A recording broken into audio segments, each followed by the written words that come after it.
Shutterstock Music.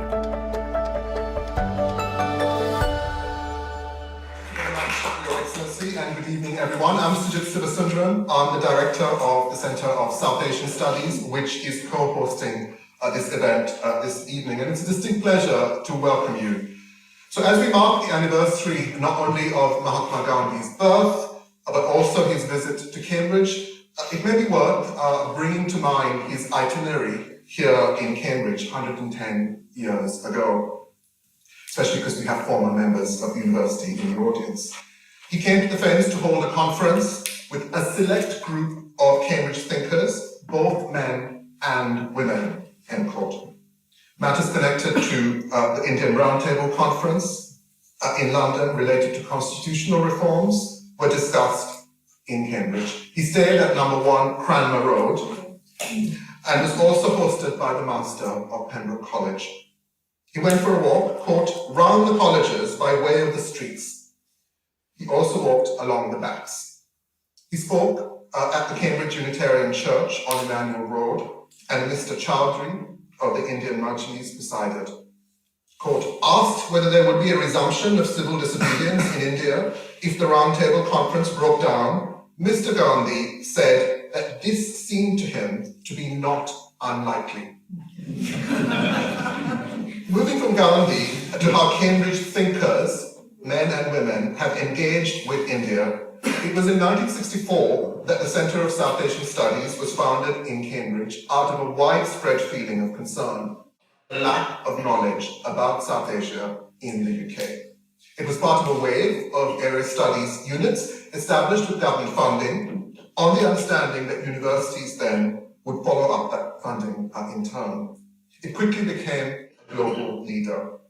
In 2011, its significance to the university was clear when it moved to its present site. It was first in a warehouse building, which we all loved, overlooking the mill pond, and various people joked that books would fall into the river. It was between two paths, but it's now really in the heartland of the humanities and social sciences here in Cambridge, in a purpose-built facility. It houses important collections, and some of our images have been on the screen whilst you've been sitting down. So if you are a former member, you're very welcome to visit at any time. We have a program of events. In fact, tomorrow, Professor THAPAR will be giving us a distinguished lecture at 5 p.m. to which everyone is invited. The details are on the website. So this evening's event arose out of the suggestion of Lord Gandhi, who has supported it from the beginning, but it has been brought together by my colleague, Dr. SHRUTI KAPILA, who invited Professor THAPAR to join us as a special guest.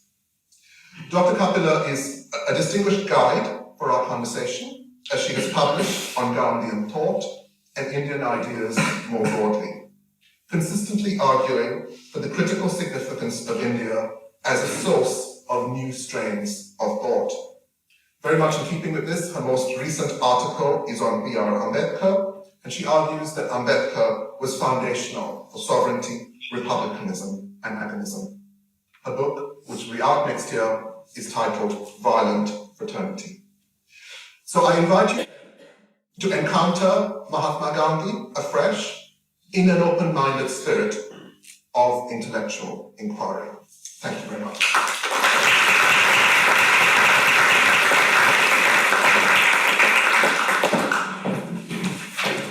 Thank you.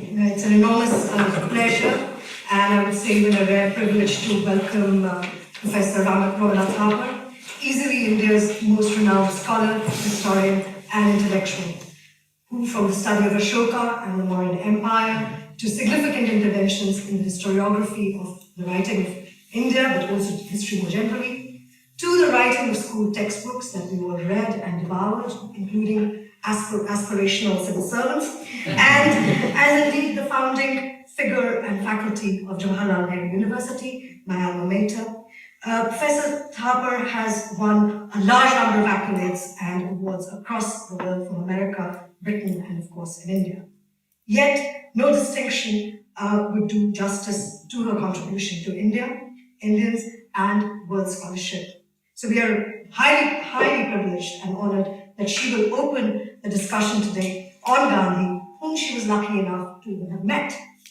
And she's joined here on the panel by Professor RAJEEV Bhargava, till very recently the director of the Center of Developing Societies, an eminent professor of politics, also from JNU, and is also a well-known theorist of secularism in India.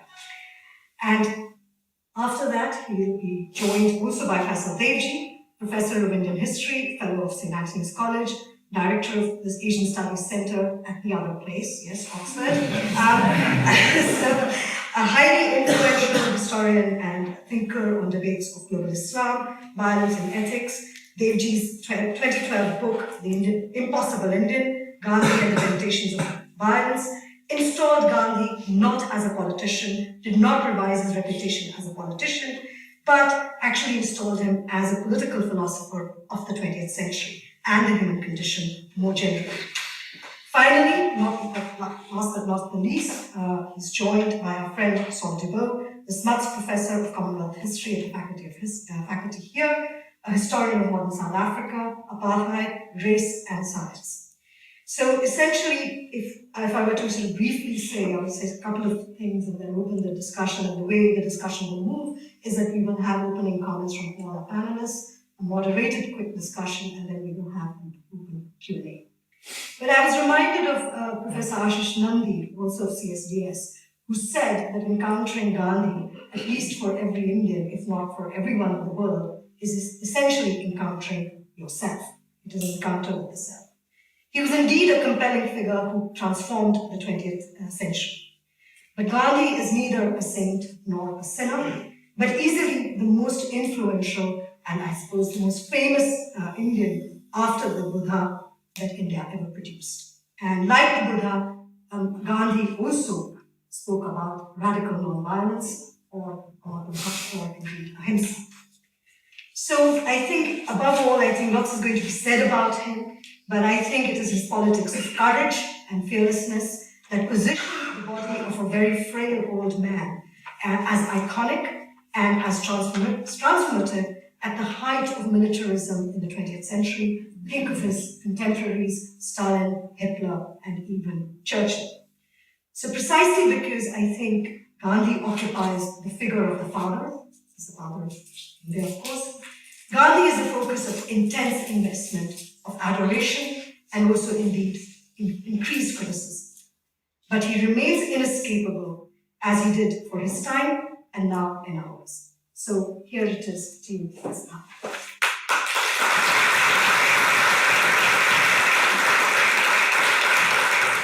Pro Vice Chancellor, Your Excellency, High Commissioner, and friends.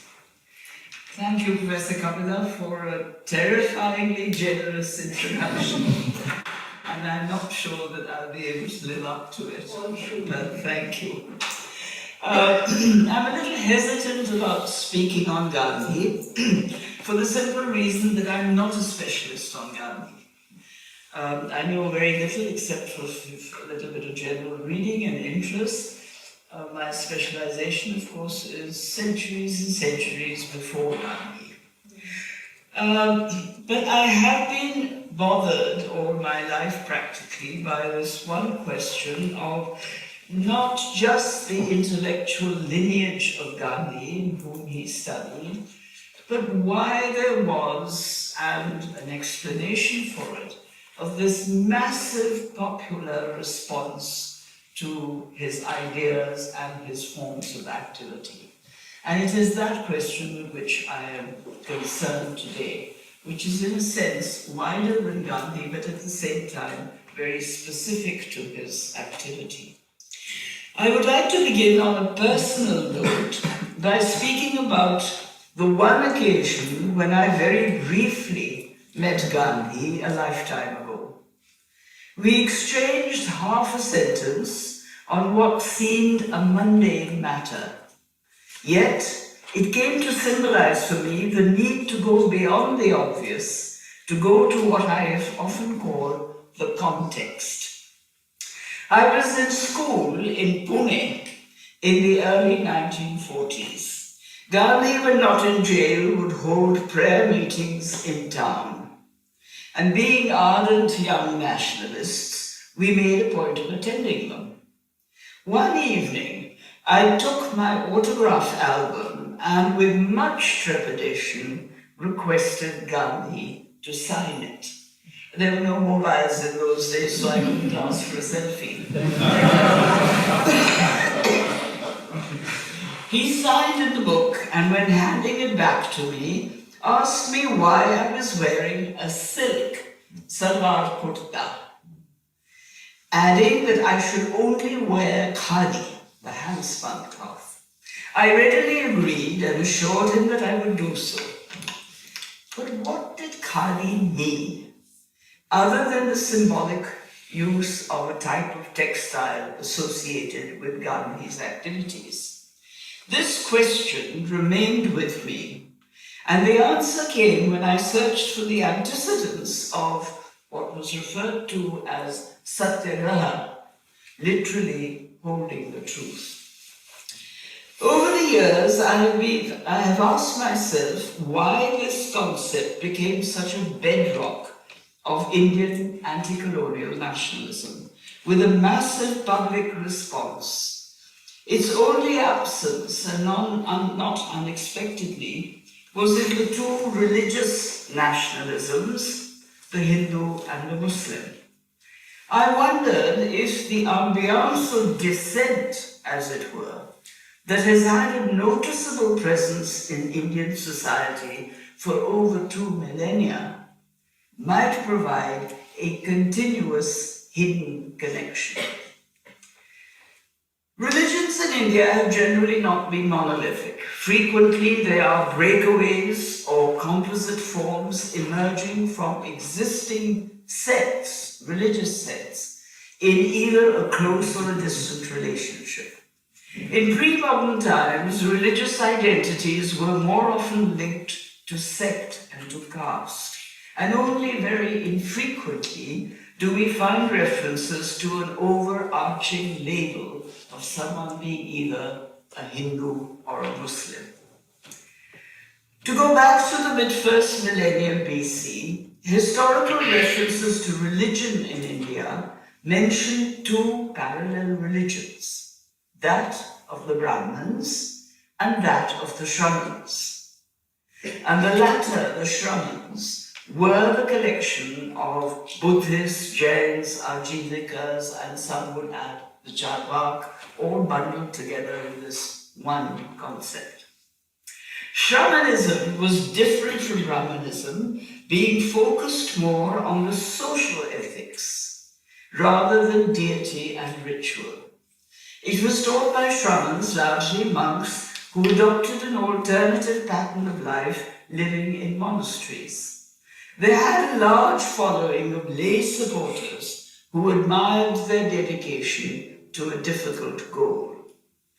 Renouncers on the edge of society were acceptable and accessible to the larger population, as they are to this day, following their own unorthodox religions and representing something of what might be called a continuous counterculture. And it's that aspect of dissent in the counterculture that I am interested in. Renunciation was open to all since it rejected, in theory at least, the codes of caste-based society. The social change it advocated was an equal status for all to be achieved not through a violent revolution, but a process of osmosis. The core of renunciation was dissenting from the unacceptable and searching for an alternate truth.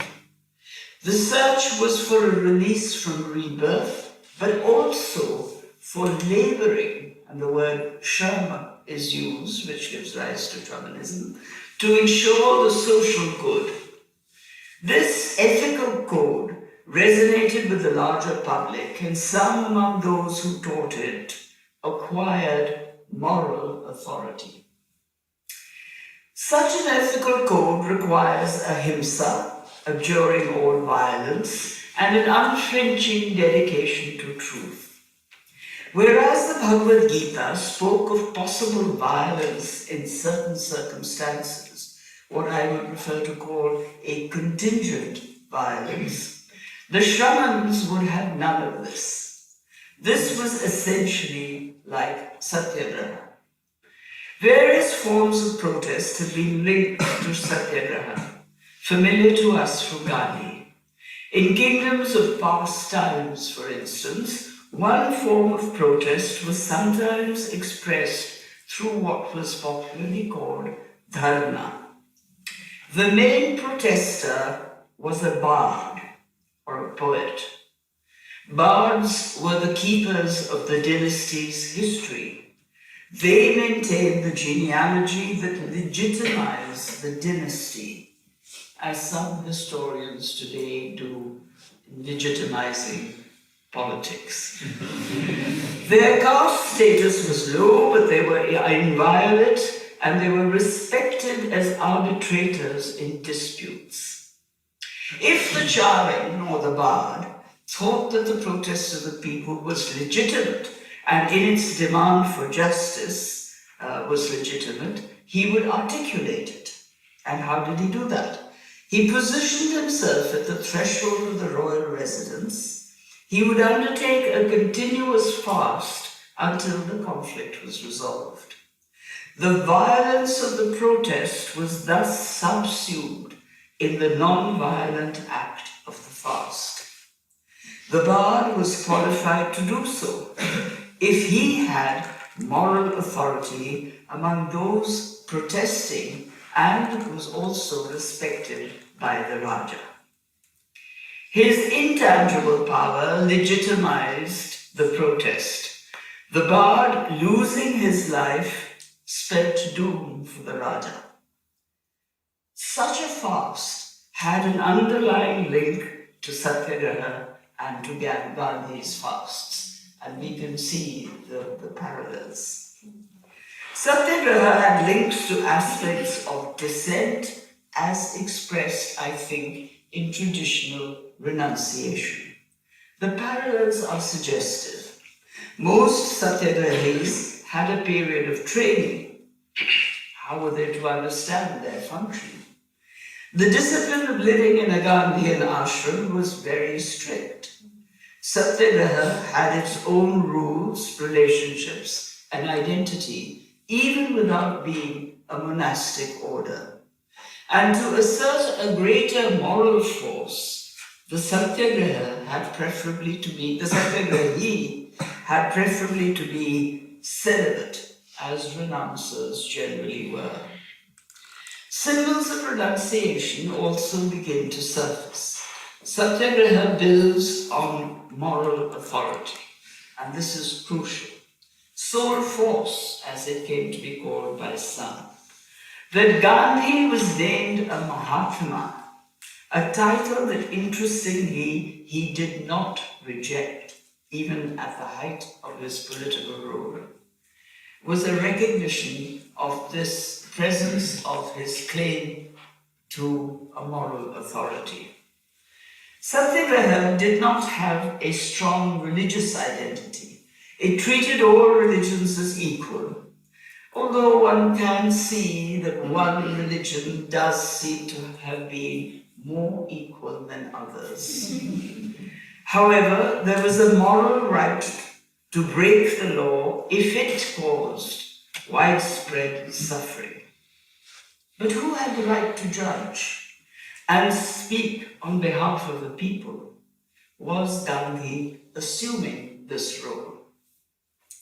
Why did Satyagraha have an immediate appeal as a form of protest? Could it have been echoing the dissent inherent in renunciation, or in the pursuit of other patterns, alternate patterns of life? Satyagraha galvanized national sentiment, but it also diverted the sentiment away from violent revolution when it came to channeling it as protest. Was it the distress of people that convinced them that civil disobedience was an effective protest? Did Satyagraha force those protesting, whether it was over salt or cloth or the freedom of the people, to give their protest a voice a non-violent voice to be heard by those being protested against. It underlined the status of the colonized by forefronting moral authority against colonial power. And this was outside the experience of the colonizer. It has been used in other societies that lacked a tradition of renunciation. But this perhaps does not matter too much to my question, as the protests had been given a form in India, and its application in other contexts was in a sense a testing of that form. The most significant player on the scene, namely Gandhi, may have tried to recover, consciously or subconsciously, something of these forms of protest and dissent from the Indian past, and create a new form of dissent. Perhaps this is mere speculation on my part, and you're welcome to knock it down. But the bigger question still remains. As a massive public protest honed a century ago, can it still help us to hold to the truth and do so without violence? Or has the historical context now changed? I leave you with that question.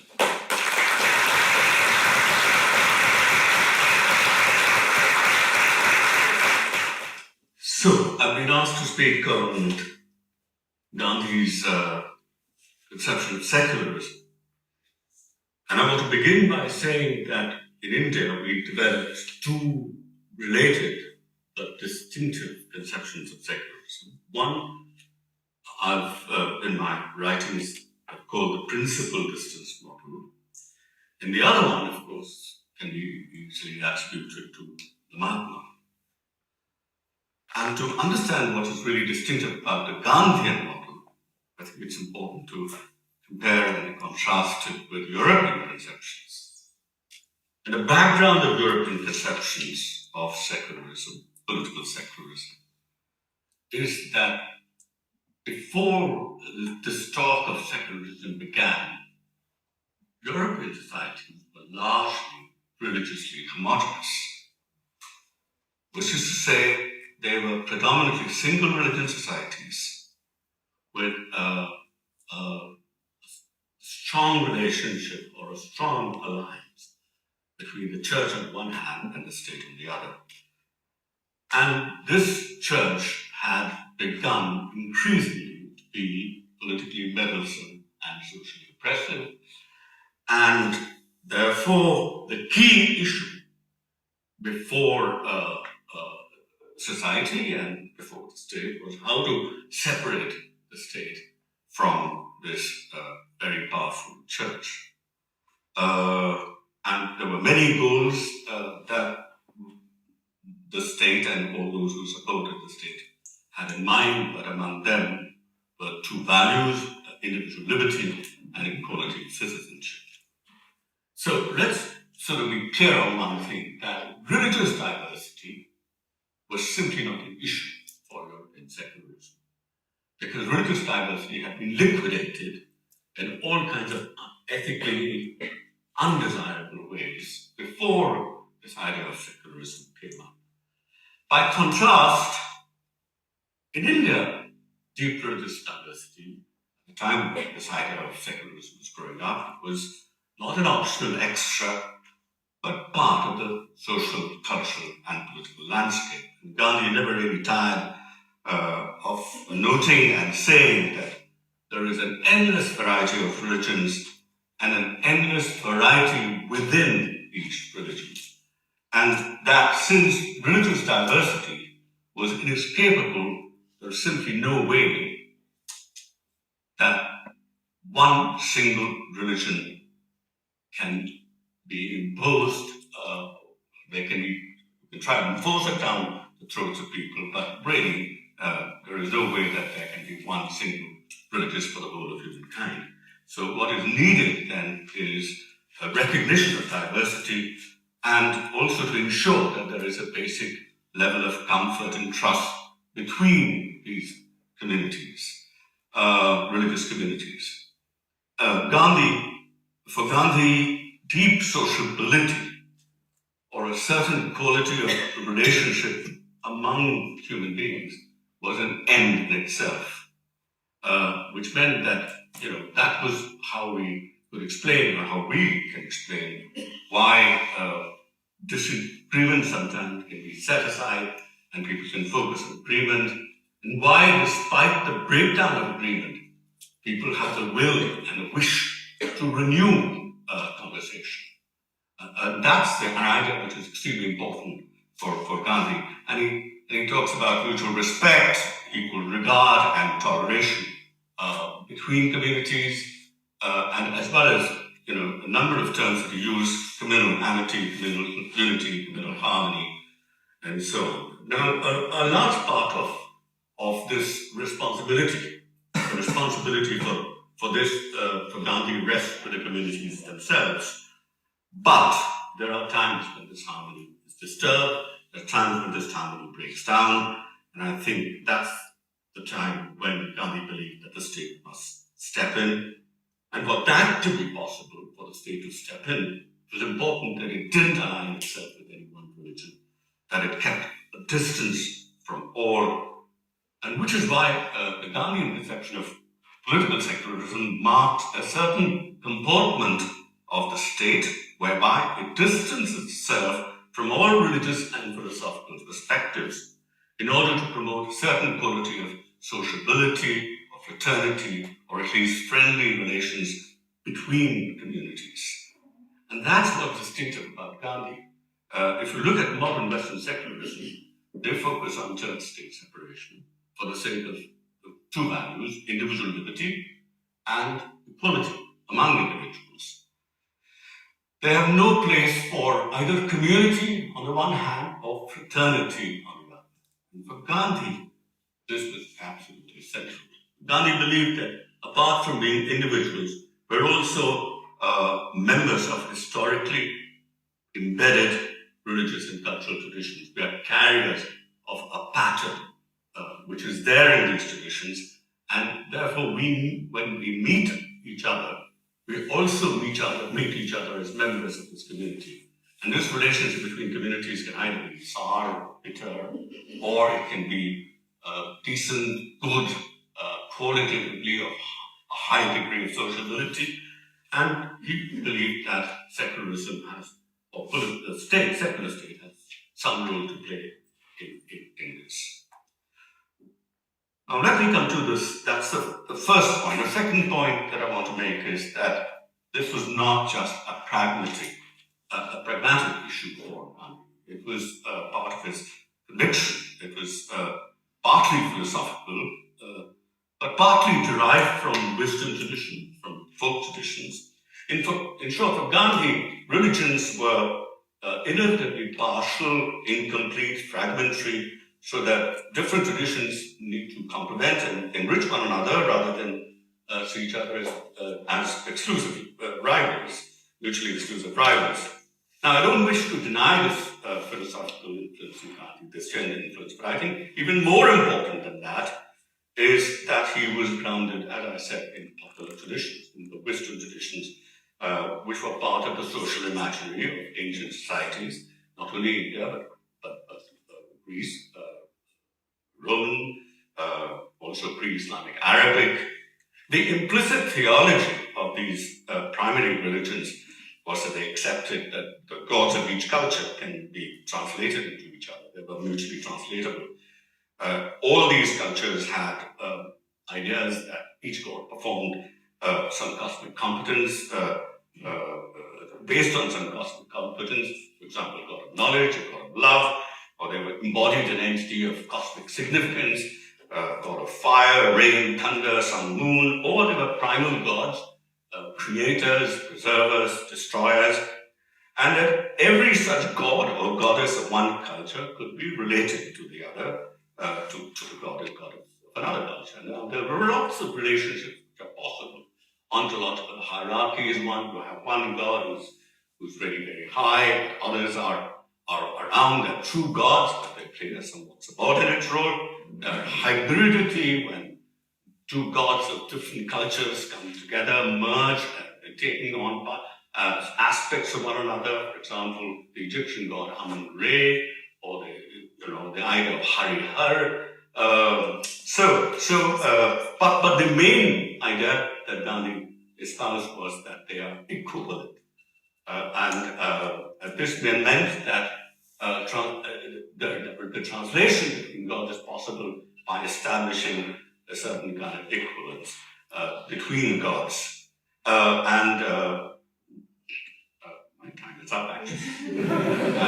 But I'll just take another minute. So this might be called inclusive rather than exclusive monotheism. And Gandhi was very fond of quoting a verse from the Guru Nanak. God can be called by different names, Allah, Ram, Rahim, to which he, of course, added Satya, which is, in my view, a secular notion. Now, two things followed from this. One, that he said, to revile one another's religion, to utter untruth about it, to break the heads of innocent men, to desecrate temples or mosques, is a denial of God.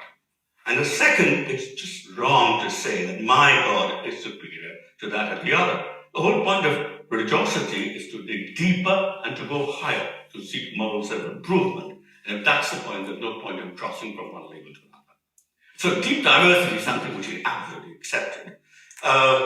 Now, this all presupposed a certain conception of human beings and a certain conception of moral agency, and that is that human beings are fundamentally good, and that good, ordinary, God-loving people, men and women, free from the trappings of wealth, power, and fame, when they come together, precisely that which makes them ordinary, trappings, free from the trappings of wealth, power, and fame, precisely what makes them ordinary and good. When they get together, they release non-violent energies that can transform the world, that can improve the world, that can make life much better. And the thought that I want to leave you with is that it seems as if such men and women have gone missing.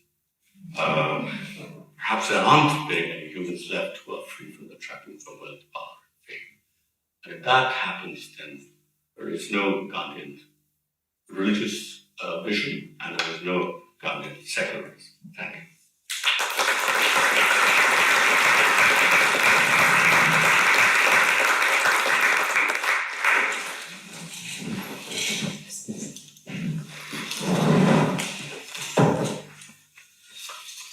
Thank you, Suja. Thank you, Shruti. On a visit to India, Nelson Mandela is said to have said, "You gave us Mohandas, we returned them to you as the Mahatma." As is well known, Gandhi came to Natal as a young lawyer in 1893. He remained in South Africa until 1914. It was in South Africa that he elaborated his theory of satyagraha and put these principles into practice. Natal, where Gandhi first based himself, was a small colonial outpost, a port city with a huge rural hinterland and a small population of Indians and whites who were massively outnumbered by Zulu-speaking Africans. Indians first arrived from the 1860s as indentured laborers to work on sugar plantations. They were followed by so-called passenger Indians, migrants who paid their own way and who were often involved in trade and commerce. Johannesburg, where Gandhi based himself after the Boer War, was where he really made himself as a political figure. Founded as a gold mining camp in 1886, a mere 15 years later, it was a cosmopolitan city. The Anglo-Boer War made Johannesburg a centre for imperialist and anti-imperialist dreamers.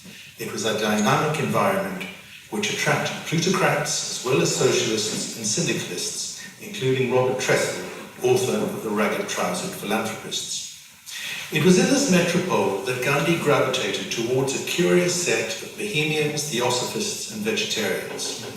The core of his close circle was constituted by a handful of Jewish friends and acolytes, including the architect Herman Kallenbach, lawyer Henry Pollock, and his wife Millie, legal partner Louis Rich, and Gandhi's ever-protective secretary Sonia Schlesser. It was at Gandhi's Phoenix settlement in Natal and at Tolstoy farm outside of Johannesburg that he absorbed new intellectual influences such as Ruskin and Thoreau. Gandhi formulated his political and moral views in his newspaper Indian Opinion, printed from 1903 at Phoenix settlement in Natal, but directed by Gandhi from Johannesburg. Indian Opinion was a distillation of ideas designed to understand, in the words of Isabel Hoffman, the practice of slow reading. Incidentally, the pioneering African nationalist newspaper, Ilanga Natal, was founded in the same year as Indian Opinion and printed next door. Ilanga was edited by John DUBOW, the first president of the ANC, whose Oshlanga Educational Institute was sited right next to Gandhi's own Phoenix settlement. And yet the two leaders barely had anything at all to do with each other. There is no shortage of quotes to show that Gandhi had very negative views of Africans, who he cast in social Darwinist terms as uncivilized and barbaric.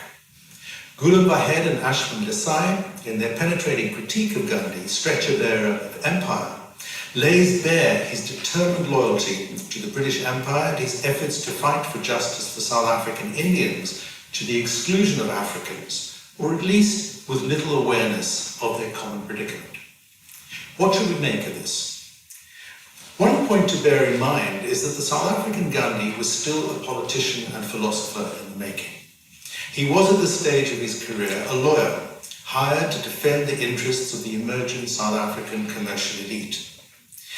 Gandhi used his weak position to leverage advantage by appealing to the rights of Indians as British citizens and as fellow members of the Indo-European Aryan race. Relations between Indians and Africans were frequently strained, not least as a consequence of deliberate state policies of divide and rule. The 1949 Cato Manor riots, in which Indians were attacked and killed by Zulus, had long antecedents. And in 1985, at the height of the anti-apartheid struggle, Phoenix settlement was destroyed by Zulu-speaking supporters of the anti-ANC Carter movement.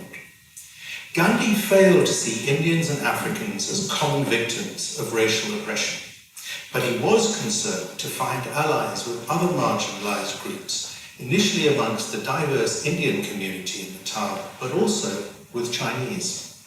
In the 1907 passive resistance march to the Transvaal, Gandhi worked closely with Loin Quinn, a Cantonese shopkeeper and representative of the Chinese Association of the Transvaal. Chinese laborers had been brought to South Africa to work on the gold mines. In the first years of the 20th century, they were faced with forced repatriation and deportation. The alliance between Indian and Chinese passive resistors, Gandhi himself called them strange bedfellows, was based on similar precarity.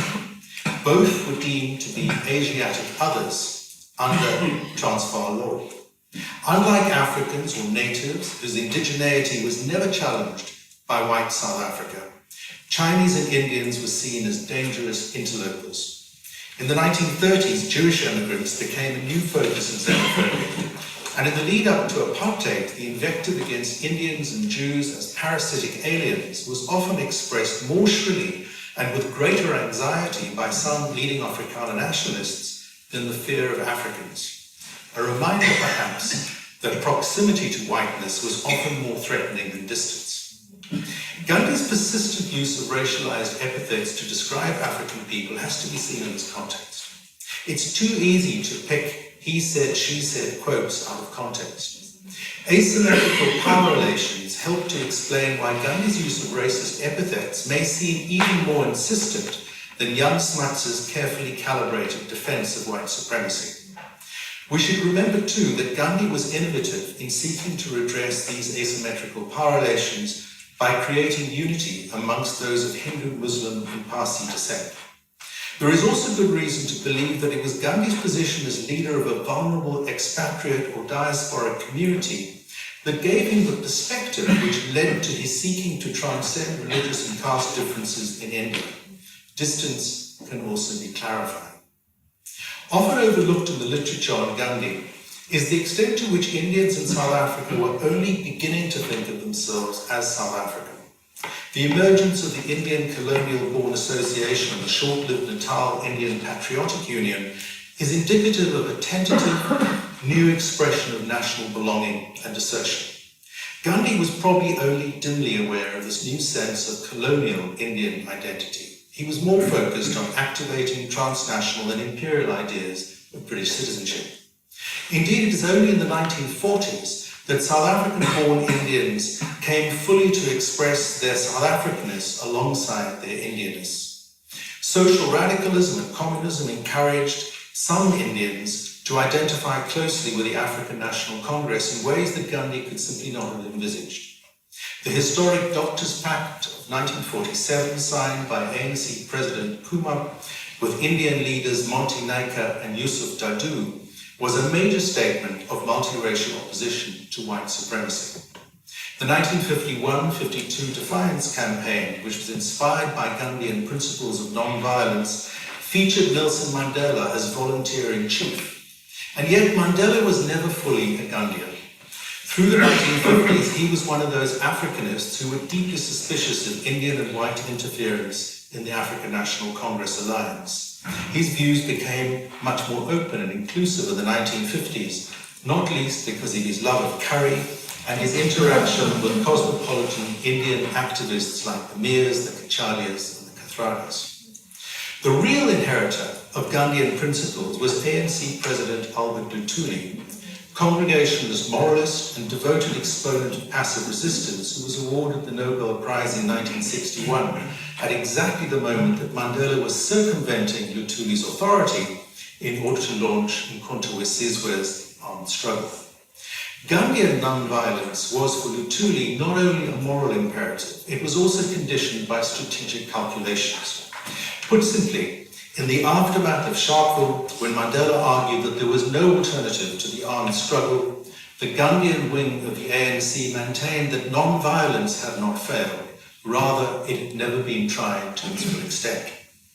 Mandela was in any case much closer in spirit, generation and outlook to the modernizing Nehru, whom he liked to quote at length.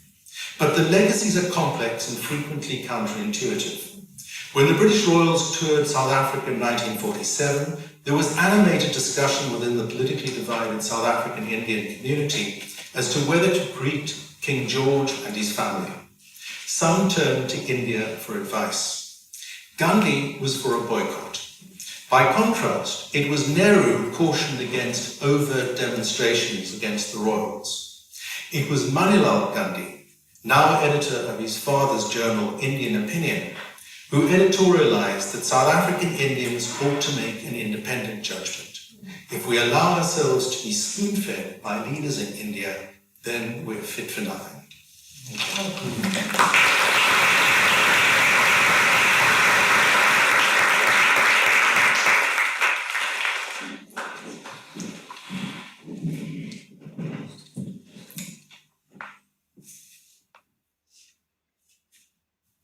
Well, I've been asked to speak on Gandhi's enemies.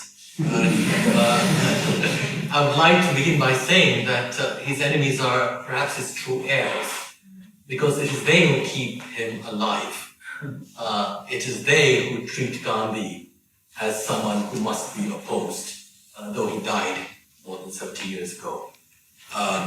His friends, on the other hand, love him as they might, tend to see Gandhi either as a kind of expounder, a dead expounder of edifying ideals, or they might choose to copy him, always ineffectually. As Her Excellency said, one cannot actually replicate Gandhi. And one shouldn't, in fact, replicate Gandhi, because Gandhi, in my view, was not a figure for whom the positive was crucial. He worked through negatives, he worked through negations. There's nothing, in fact, there to copy. Think of his categories: non-violence, ahimsa, non-cooperation, even satyagraha, which was spoken about so eloquently by ROMILA earlier, is not, we take it to be a noun, but it's actually more verbal in form. It's a kind of striving. It's not an achieved state of being. And one reason why Gandhi worked, I think, through negatives was because to try to replace one positive by another would simply be an act of violence. what one had to do was convert the other internally by an internal change. And what the work of the negative did was precisely this. It asked all those who were offering positive answers, are you in fact true to yourselves? Are you in fact true to what you think you are or say you are? And if you are not, it's very Socratic, then what are you to do? And so non-violence is that kind of practice of truth. It doesn't actually offer anything positive. Now, to return to his enemies, who perhaps do offer positive verities of various kinds. Each generation in India, for instance, brings Gandhi alive by attributing to him the problems that they would like to address. In Gandhi's own lifetime and shortly thereafter, socialists and communists accused him of being pro-capitalist. In the 1980s, with the second wave of feminism, you have Gandhi being seen as the sort of arch-patriarch who founds not only the country, but who founds a patriarchal country that is premised upon the suppression of women. In the 1990s, with the revival of caste politics, with the Mandal Commission report, you have Gandhi being accused of being an anti-caste, anti-low caste figure, casteist, in other words. And today, he is being seen as a racist. Each one of these accusations comes out of the generation and the period in which these issues become crucial. But for every such genealogy, there is another. The Gandhi who was capitalist is also the Gandhi who insisted that democracy was not fit the name if it did not address the problems of India's 700,000 villages. Those had to be placed first. The Gandhi who is accused of being a sexist is the same man who, more than any other, was responsible for bringing women into public life in India. And his ashram was the site of entry for these women, some of whom joined the cabinet of India's first government. The Gandhi who is accused of being a casteist, or at least of being paternalistic towards lower castes, is the very one whom SHRUTI reminded us in her opening, who turned out to be the first Indian political figure to make caste justice central to his movement. It was not a side issue. It was absolutely central. And the Gandhi who is accused of being a racist is also the man who came to claim, once he had returned to India, that he thought the struggles of African Americans was where the future of non-violence lay.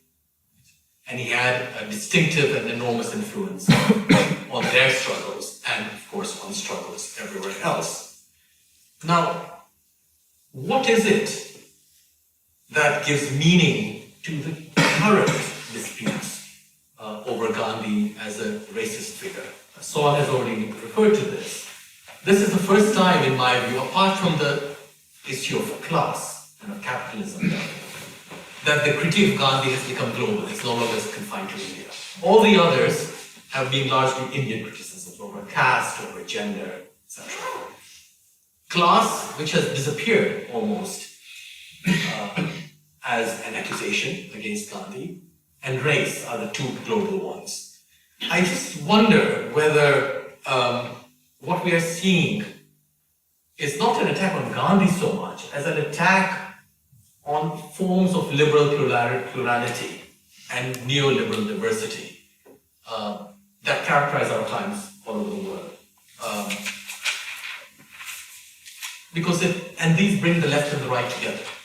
It's very curious how that happens. What we are seeing perhaps is the loss of Afro-Asian solidarity that had characterized India's role in the immediate aftermath of our independence. India and China are no longer part of that group, it appears. Or perhaps that is simply a perspective that is not a correct one. You also have a situation in which South Africa seems to have failed to live up to its own promise. It is a country that is riven by racial and other violence. Very unfortunate. The Rainbow Nation that we celebrated not so long ago, perhaps we should see the antecedents of that term, Rainbow Nation, in the term multiracialism, which is a British colonial term, after all. It was a term that was meant to define the distance that British colonialism held between different racial groups. What in India used to be called divide and rule, where the state stood as a third neutral party. Perhaps what we are seeing, therefore, in these various accusations against Gandhi today, and especially the accusation of racism, is a crisis of the kind of world that was brought into being in the immediate aftermath of independence. And Gandhi simply stands in for it.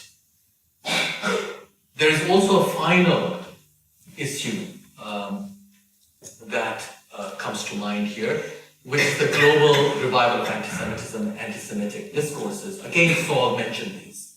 In Africa, of course, I was born in Africa and brought up in Africa myself. In Africa, of course, Indians are often known as the Jews of Africa, in East Africa where I'm from. And the tropes applied to them were very often anti-Semitic tropes.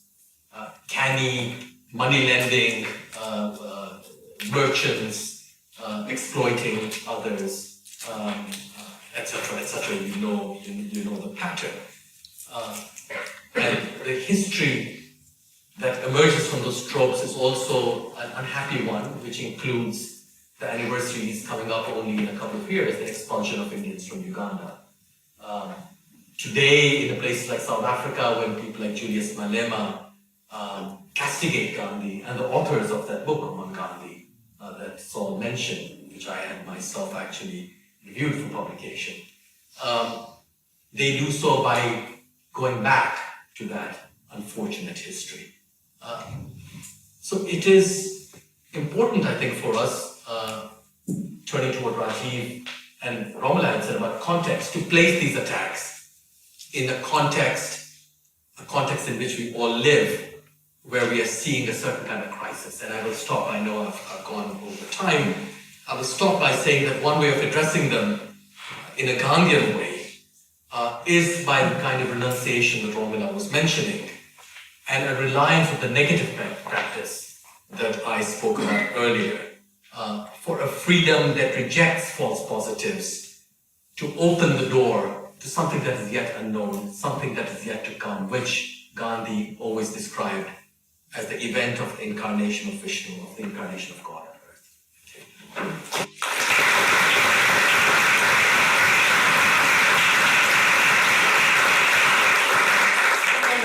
Thank you. We have a very quick round here before opening it up because we don't have that much time. I mean, this is a very refreshing discussion because in newspapers and elsewhere, the discussion tends to be much more polemical or much more, in some ways, you could say, an empty ritualistic celebration. But I was a bit surprised by the kind of almost pessimistic tone of the entire panel, that in different ways, it seems that there is a gulf now between various contexts and Gandhi. Professor THAPAR ended by saying, it's an open question, Rajeev actually said, those people don't exist. Those kind of human beings don't exist, perhaps. And even both you and Saul were a little bit more open, I think, but there is somehow, it seems that there is a kind of almost an irreducible gap, whether it's crisis in the context that we are currently in, and the legacy of Gandhi. So my question really is that, is Gandhi over? I don't wish to bury him, but really is that kind of politics now not possible, plausible? And is this therefore not simply a celebration of Gandhi, but probably a commemorative event in the real sense? I mean, this is only taking off from what you have said. I have my own views, but the pessimism is quite striking. So, who wants to say something on that before? Because it is that though you see the image of Gandhi everywhere, every new Indian government campaign or even non-government campaign, the figuration of Gandhi is inescapable. But the polemical attacks on him are also increasing. As I said, they reflect each generation, each context, and that's the power of the man. He's always allowing you to, even as I said, his criticism is allowing us to think about something.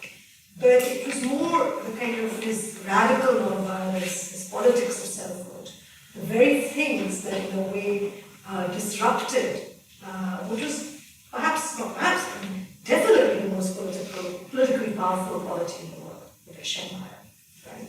And which is country to be decolonized in America. It's Gandhi's center of it.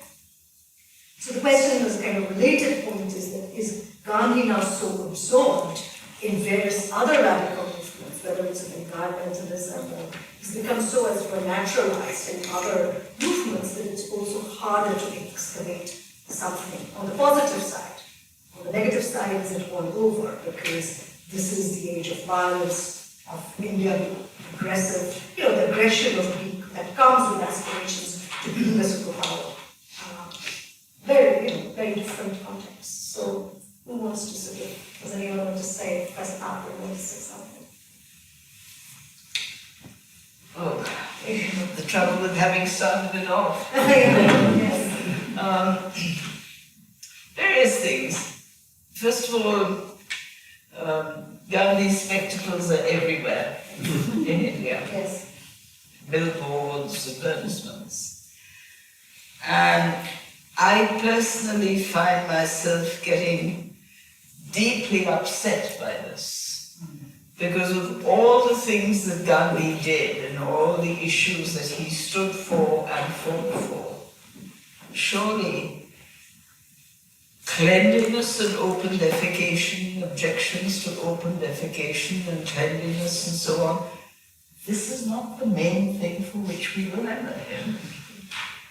I mean, it's upsetting that it should be reduced to that in a way. And I think part of the reason for that is, these are important issues, but these are not symbolic issues of what Gandhi stands for. These are not the issues that we associate his spectacles with, not the only issues, they're bigger ones. And the bigger ones, I think, will come, because let's not forget that if there's anything that history teaches us, it is that regimes that are in some ways wishing to control society more than more do eventually meet up with dissenting groups. And what we're really waiting for at the moment, given this huge spread of right-wing politics all over the world, and politicians wanting more and more control over societies, what we're waiting for is dissenting groups to come out and say, no, we don't accept this, and we will oppose it in particular ways. And I think that issue of dissent and the importance of dissent is very crucial in today's world. We have to look for it, we have to find it, we have to discuss it and debate it. And this also relates to things like civil disobedience. What form are present-day societies going to take if they adopt the policy and philosophy of civil disobedience? Obviously, they won't take the forms that Gandhi took because Gandhi was working in a particular historical context. But my point is that why are we not giving more attention to looking at what could possibly be the areas, the activities, the issues on which civil disobedience could be worked out? But if you follow it up with what Rajeev said, he thinks that that kind of person perhaps doesn't exist who will even have the moral courage. Well, I like to think that person will be born. I was. No, just sorry. Yes. I think looking at the situation in the entire world, you do wonder whether we've seen the end of a certain, well, not just an era, but an epoch.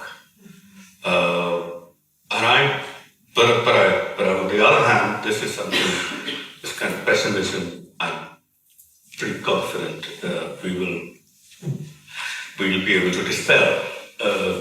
Maybe not in our lifetime, but a little later. I mean, these are cycles, and I'm sure something new will come up. And I think the deadly combination in the current era, in the current sort of time, in our current times, is the forces that have been released in many parts of the world by economic globalization, and a certain kind of very vicious ethno-nationalism that has come with it.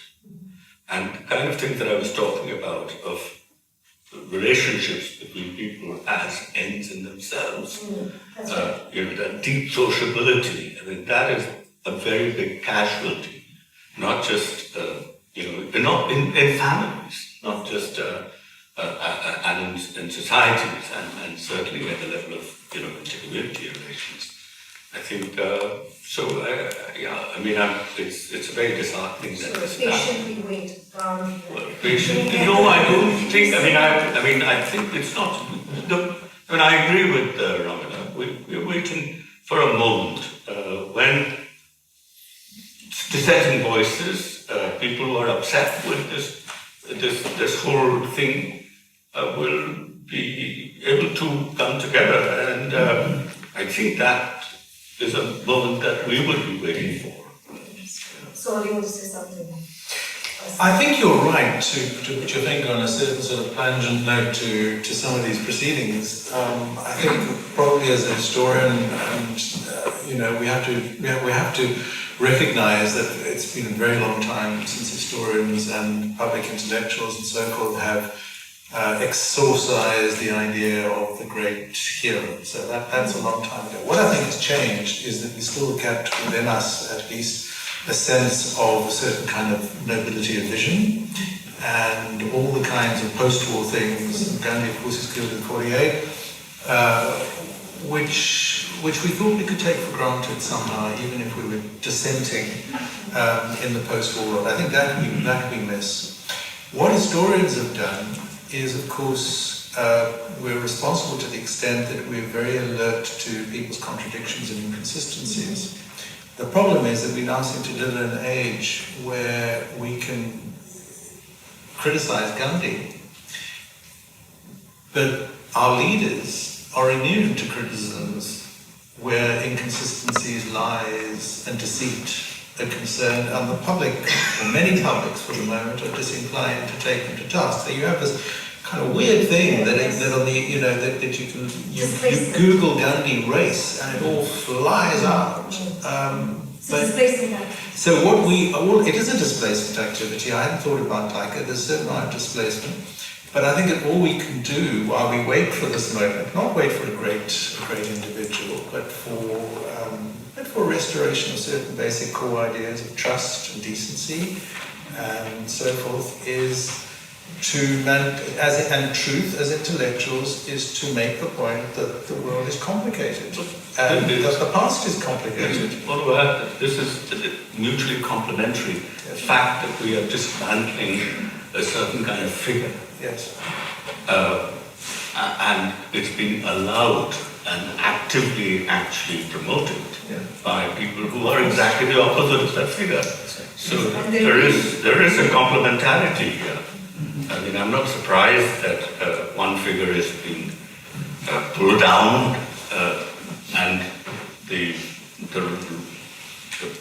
people who are in power are making themselves completely immune from any kind of this. Yeah, I was thinking, when you see images of Gandhi's statue being pulled down in Ghana, a noose around his neck, it really reminds me strongly of photographs of lynching in the United States. It's extraordinary, the violence, symbolic though it is. And then one wonders, but Nkrumah is okay. They're both freedom fighters, if you will, in their respective countries.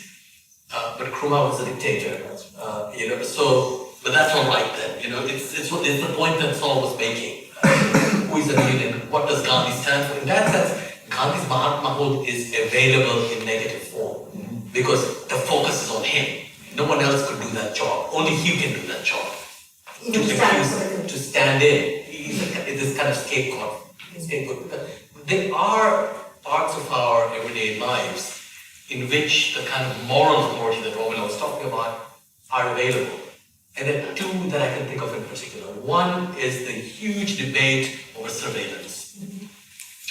Surveillance, right? So whether it's Snowden or anyone else, figures like that emerge. And the other, of course, has to do with climate change and the environment. A girl like Greta Thunberg, so there are places, there are sites in our world which seem to make possible that kind of moral authority. And they're extraordinary because in both cases, they're about renunciation and they're about people who don't have any power, who don't have any power of force. Actually, I think the environment issue is going to be crucial in terms of deciding where civil disobedience is next going to go. And I think that that's going to be terribly important in bringing together people who feel that they don't have the power or the weapons or anything, but can demonstrate, and demonstrate to an effect where a lot of other people will say, well, maybe they're talking sense.